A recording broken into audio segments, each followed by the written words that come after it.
Today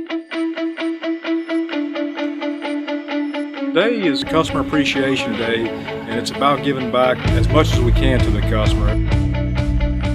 We've got some fun things set up here today. We've got the excavator challenge set up. We've got the golf thing set up back here, and we've got some shooting set up.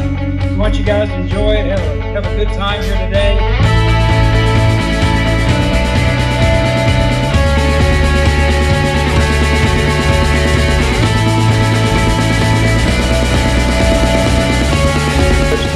A good ride for us because we have an association with good people like you guys.